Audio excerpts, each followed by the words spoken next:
Hi, this is Don McAllister and welcome to another edition of Screencasts Online.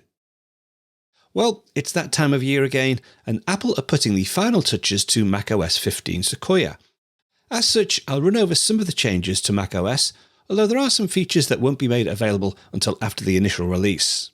One huge feature is Apple Intelligence and Siri, which will be held back until later in the year.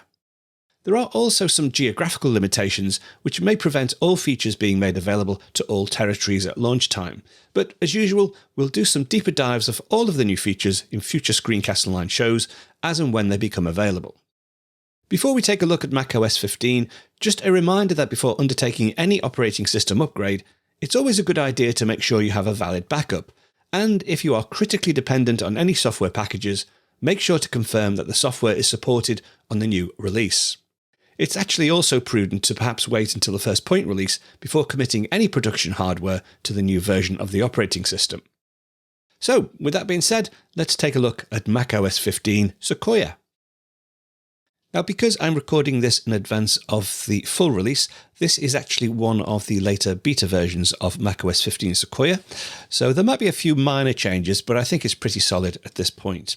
So let's start off by taking a look at one of the common things that we get in a new release, and that's the new wallpaper. So this is the Sequoia dynamic wallpaper. You've got the usual options of having it automatic, light or dark. I'll keep it on automatic. There is also a new one here, which is like a Macintosh retro wallpaper. If I just click on there, you'll see we get this sort of animation, which then fades and stops. The interesting thing is that although this is sort of like a dynamic wallpaper, it's actually more like a video, especially if you use it as a screensaver.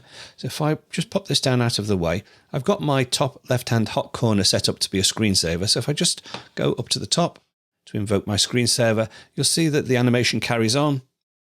It also changes the color as well because it's set to spectrum as a color. And then if I go ahead and go back in,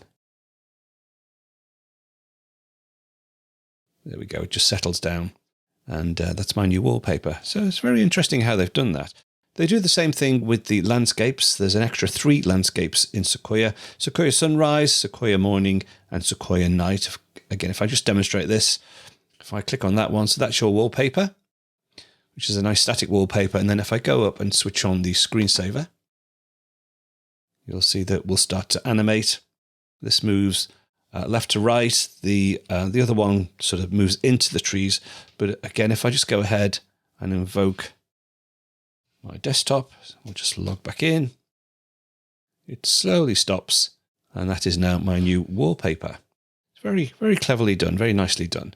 But I'll go ahead and I'll switch this back to Sequoia, and we'll take a look at the next feature. That's just a quick preview of one of this week's Apple-related tutorials from Screencasts Online.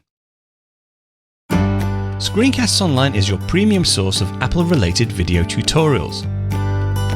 All of our members get access to brand new, up-to-date tutorials each week, as well as unlimited access to our entire video archive full of Mac and iOS-related tutorials. You can stream and download all of our videos on your Mac, iPad and iPhone, and even your Apple TV using the members-only Screencasts Online Apple TV app. Membership also includes a complimentary subscription to the digital Screencasts Online monthly magazine, published each month and packed with videos, articles, reviews, as well as hints and tips covering all aspects of the Mac, iPad, iPhone, and all of the other fantastic Apple products. So, if you're ready to start getting the most out of your Apple devices, visit screencastsonline.com today and become a Screencasts Online member.